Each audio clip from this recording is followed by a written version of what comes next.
We are sitting down with a Dallas icon. We are with Crawford Brock of Stanley Korshak. So all of you are familiar with Stanley Korshak. It's the design, clothier, if you will. And welcome to the show today, Crawford. How are you? Doing great. Thanks, Roger. Thanks for coming on. I want to get a little bit for some of our listeners that aren't familiar with your brand or are familiar and just want to learn a little bit more about you. Can you kind of walk us through how you came about purchasing? Yeah, I'm gonna back up a smidge. I out of the business school went to work for Neiman Marcus and was with them for 12 years.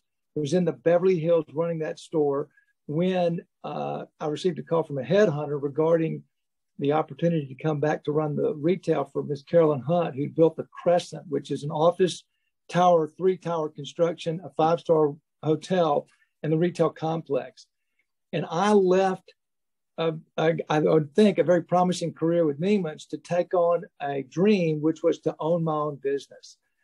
And so I took the leap, came in. It all worked out great. I've been here 34 years now, bought the company. Strategically, it occurred 22 years ago plus.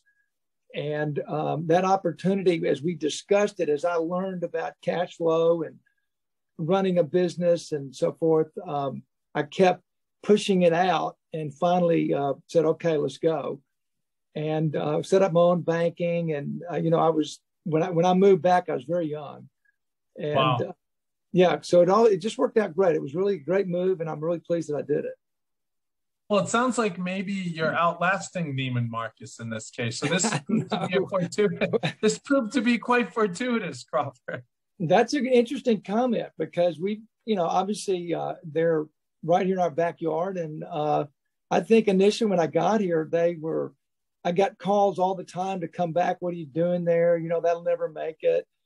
All the way to, as we continue to grow from no business, literally, to $25 million to up to 50, Neiman's perked up and was like, what is going on over there? And then began to challenge our vendor structure. And, those things we were trying to pick up, they were blocking us from getting. But that's just part of the game, and right. We got through it and developed our clientele and our vendor structure that seems to be working. I'll tell you another interesting move that occurred. When I moved back, Neiman's was going through a buyout with General Cinema, and they pretty much ousted a lot of the leadership. And when they did, Stanley Marcus was not on the board. He was on the board, but he was kind of cut loose. And I called Mr. Stanley and asked him to come help me, that I'm over here doing this, and that it was owned by a billionaire family, and I needed somebody to talk to. And he was so excited. He came over and we met for 8 years. We had lunch 3 times a week, talked all the time. I have so much, I have thousands of letters, all this history. Wow. Yeah, I know. And I think he, in the end, really set up the structure that will, if he were alive today, would walk in and say, hold the course, Crawford, it works. And the formula does work. Okay. And and I think that's what's going to sustain us, because it's the culture now. Everybody gets it. And, the word luxury really wasn't quite what it is and thrown around today. Back then, we used things like it's the finest. And he would say, I really like the word fine. When in fact, if you were talking about a men's tie, for instance, which nobody wears anymore, but he would talk about it being a 7-fold tie, all of one piece of silk, and it's the finest tie made, and it's $250. And a normal tie might be $95, say. Mm-hmm. But this is the finest. And it gave the sellers an opportunity to say to their clients, this is the finest tie in the whole world. It's a 7-fold tie. It's all one piece of silk. See? And that's okay. Give me 10. And that kind of, worked throughout the whole business as we continue to seek out the best things. And it's been good. So let's fast forward. So obviously one of your mentors you just mentioned, then it was great for you to have a mentor, it's always important in the growth structure of any business to have a great mentor. So do you find yourself now being a mentor to others? Yeah, actually, we've had, maybe 5 or 10 ex-employees who came through our little training program and so forth, who now have their own businesses, and they've done really well. And I'm actually very proud for them. And there have been some other interesting cases of somebody that was, had some issues with their business and came in and we helped them. I helped them get back on their feet, gave them an opportunity, and they're thriving. And it's kind of a nice, something new to do and talk about. And I was really recently approached by another, I don't want to say who it was, but another business that is out of the city that needs help. And so I took a look at it, and it's kind of interesting. We take so much for granted about what and to look at somebody else's business, you just immediately can see things that are so obvious, that just simple fixes that can get somebody on the right track, the right path to be successful. And that just happened. I can think back to my days here walking around, and there's so many things in my head that Stanley Marcus said to me regarding, qualities remembered long after price is forgotten. If you take care of the client, they'll come back. If you take care of the merchandise, it won't come back. Millions of those little things are in my head walking around, which I do most of the time. I'm not in this office that often. I spend more time out seeking, and talking to different people. I'm a ex-YPO, now WPO guy. Actually was the president of both. And we did a talk, and it was Alan Questrom and myself, and it was set up by YPO. Okay. And Alan came in, and he's the ex-CEO for Neiman's, but he turned around Barney's, I think, twice. Federated, I don't know, I can't even remember all the different places he's done, but he did quite a few success stories of him turning things around. And he walked the store with me. We were sitting up there getting ready to talk and answer questions for these guys. And he said to me, Crawford, I just think this is amazing. What a jewel you got here. You spend a lot of time at the front door, don't you? And I said, all the time. He just totally got it and realized what we were doing and the relationships that we created, and why I think we're very sustainable. And he said that, actually. Yeah, made me feel good. And I can relate. After spending the last 20 years in hospitality, it's the exact same thing. If you take care of people, right, they'll take care of you. So one of the things I was just thinking about as you were telling me about this, how do you determine which vendors you're going to do business? I mean, I know you have some phenomenal Italian designers and everything else, but what do you do? Is there a certain criteria? Do you go meet with them? Do you fly over to Italy several times a year? Well, yes, all the above. Prior to COVID. Yeah, prior to COVID, all the time. We're seeking them out. We're hearing references. We're watching advertising. I'm in the forum group, and somebody may mention a line or two that may be working and that we should consider. And it's a process. And it also kind of, do they fit in with what you're trying to do, and does it work? We've gone through some transition there were brands that hey, we're not going to sell you unless you're hanging with this brand and who your adjacencies and all this sort of thing. And, in a lot of cases, some of those, they're not very good partners. They really are all about take, and your order's not big enough. And, and I'm going, hey, well, your sell-throughs at 26% and your margins at 30%. We run at a 48% total store gross margin. What are you talking about? It's about us making a profit. And so a lot of times there may be a line you'd love to have, but honestly, it's a lost leader if you bring it in, and not worth having anyway, because you lose money buying it. But those are decisions you make, and you try to do the right ones. But there is another formula that we use, which has to do with the productivity per square foot. And an example is, this is my cell phone. Okay. It occupies this much space on my desk and the store, for instance. And if this were a product, can I go buy this, which is my little mouse, Right. that's more expensive than that, say by a times 5 or 10, and I can sell it just as easy as I can sell this, then I'd rather have this because I'm making 5 times the margin, Right. on the same space. And so as you start your upgrading process to be a super luxe business, you start figuring out the relationships of, okay, do I want to sell to opening price point type, needs, or am I going to go up here? And we have created a formula that seems to fit in with the Crescent and the hotel and the office tower, and the people around us, and it's worked, and it's who we are. And Right. we've really tried selling, different price point products, and I don't want to get too specific there, but just it doesn't work. It's not really who we are. It's not people. They're not coming here to look for that, and there are other places you can go to find it, especially at malls. Right. Yeah. No, but there's you've built a name for yourself, like you mentioned, the silk tie. Yeah. You built a name for yourself as being high quality, the best. Right. So, Right. I mean, it's difficult because then that's a rebranding, something else altogether. Right. So one of the questions I have is, you're a big family guy as well. And so your family is really, really active with you, aren't they, in the business? Yes, I have 3 daughters. That's correct. Okay. And what do they do? How did you bring them along?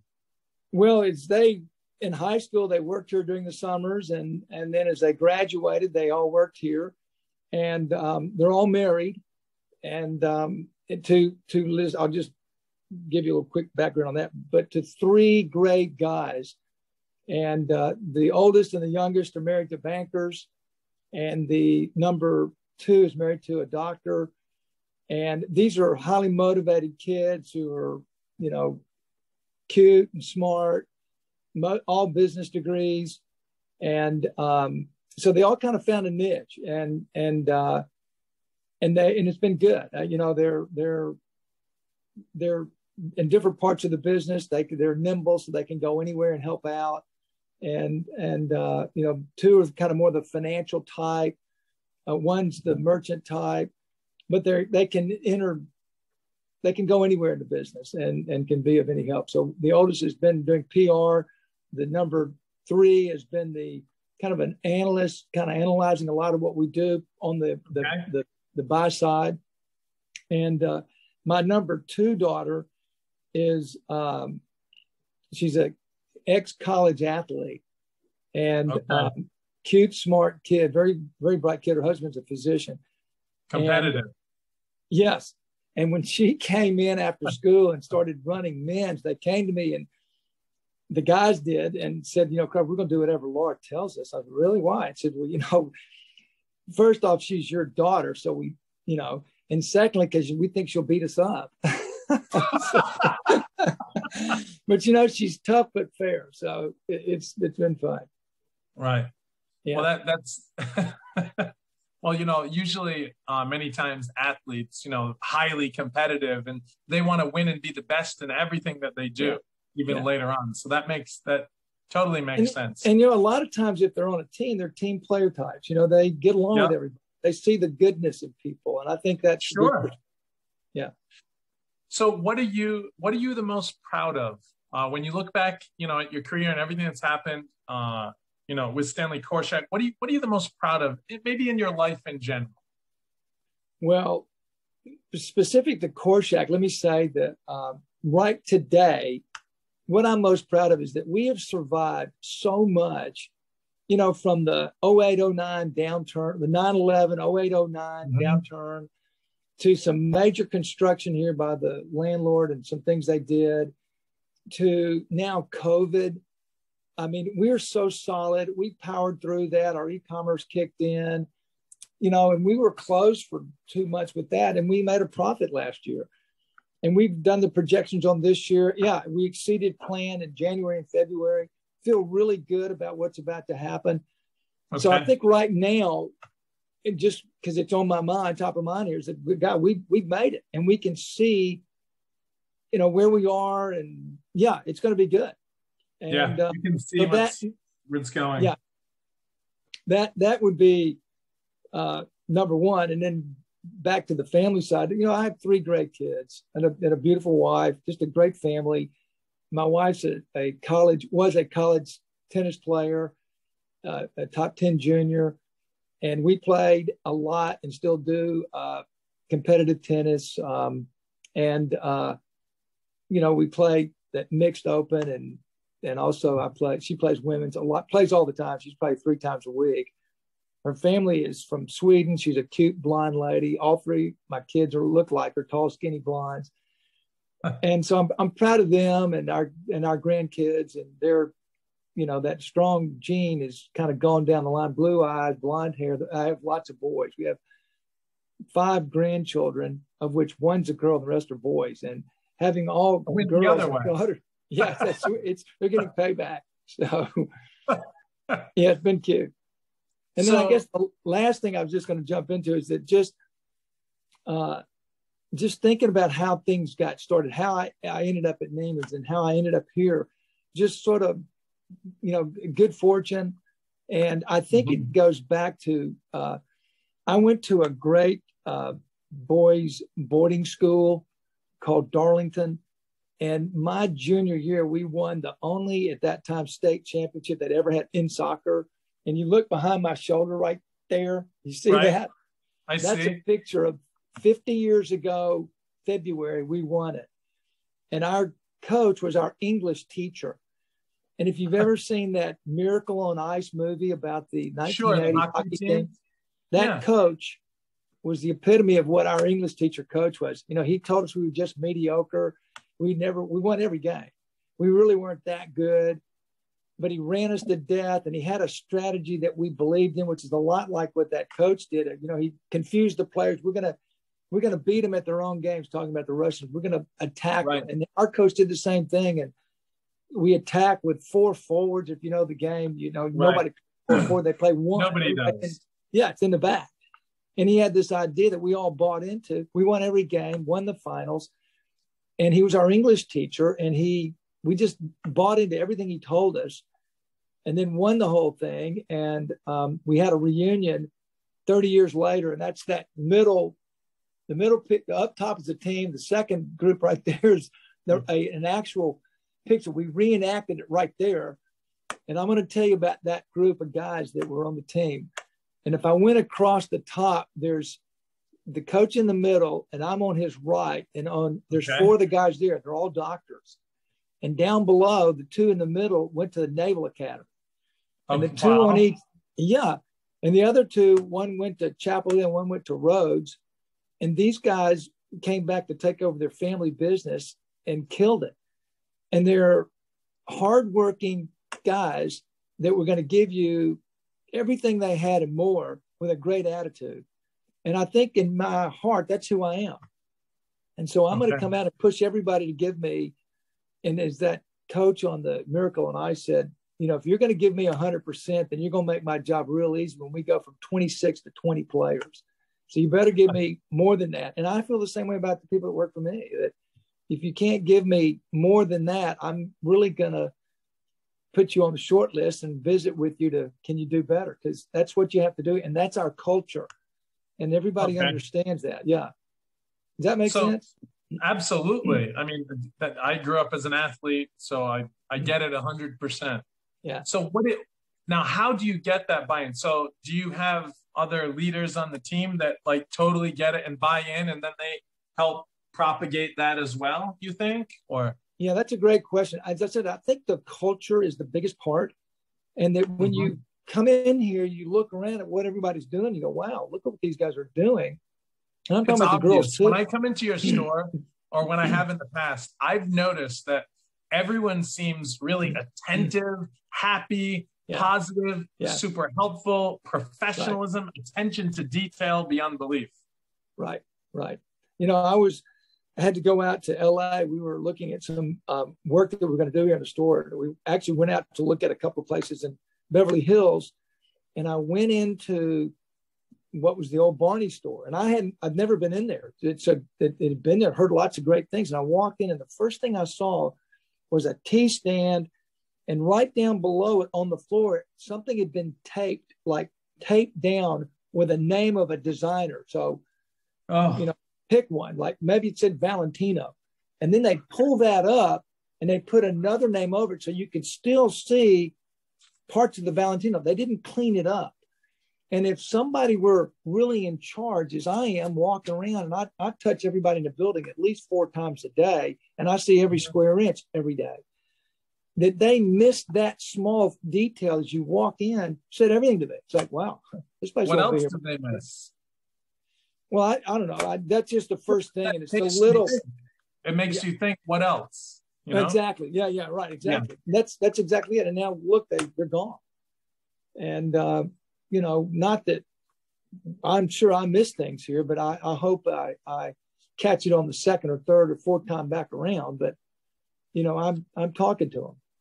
Well, so not only that sense of excellence, so it's obvious to us, anyone that is looking for something high quality, if that's the type of excellence you have with yourself and your staff and your team, then that's obvious, and that's the type of products, and it translates right down that you're promoting and selling as well. So what are some of your favorite products that you carry that you are just so happy about?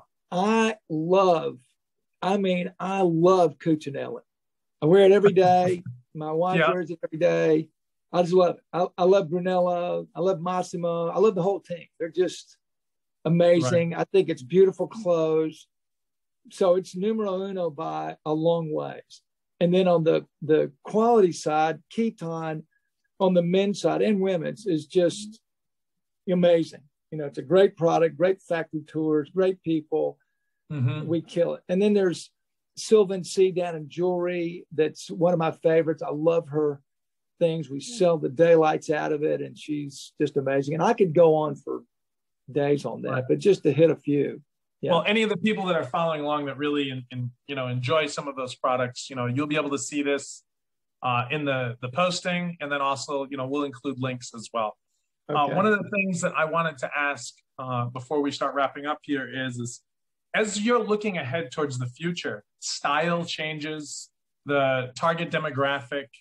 So it's going to become younger, and those people, I could be wrong here. This isn't my business, but lots of younger people are really drawn towards artisans, smaller production places. So is that maybe something you keep your eye on? We do, and we address that up. We call it the Shack. It's upstairs, and it's 4-time turn, new receipts coming in all the time, new young designers, vendors all the time. And it's like in the time that I've been here, we've seen a couple of generation out. They go out. They go from heavy buyers to item buyers. They need a top or a gown or a tuxedo or something, but they're not. So it's not uncommon that we've seen this transition of customers aging out and new ones coming in. So we've seen that before, and that's what's happening now. It's just this is a different group, and now you factor in the pandemic. I mean, I don't have a tie on. I always used to wear a tie, all buttoned up, and now I've never seen you without. I know. I feel so good. I mean, I feel very relaxed and just comfortable, and I have so many thousands. And maybe when all this settles down, I'll go back to it. But really, I think it's changing, and we're totally aware of that. We're watching it, and retail is in a way kind of a science, and you follow the breadcrumbs. And as you start noticing you're not selling suits, but you're selling sportswear, then you stop buying as many of these and start buying more of that. And it's like that across the board. And we have, I have a brilliant merchants here. I have a great buying team. We have 2 planners that are amazing. And then my right-hand senior VP, Martha Leonard, who's another,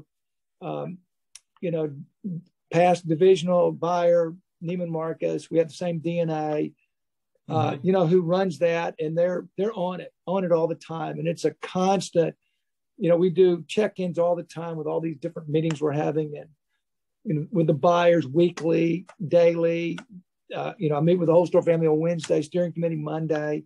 You don't realize what's all going on with everyone to make sure that we're transitioning in the right way. And it's like you just follow the numbers, and you start funding what's working and buy more of it. And and keep caulking it. But if you notice something happening out there, you try to jump on it. Whether Well, it's a handbag or it's obvious you've got your pulse on it, and that's important. It's so refreshing to hear, because people that really exceed in business, those are people that have their pulse on their business day in, day out, attention to detail. And obviously, you've got a great charisma. I really want to thank you for spending time with me today. Is there anything else you wanted to leave anyone with today? Well, any advice? No, I'm not really. Okay. Appreciate your calling and including me in this, and I'm open for any thoughts or feedback from your listeners that would want to hear something. And I enjoy what I've done. I've loved everything about that. I'm very passionate about the business, and it's been fun. I've enjoyed my career. Well, I really want to thank you for number one, being an inspiration, but number two, for your time today as well.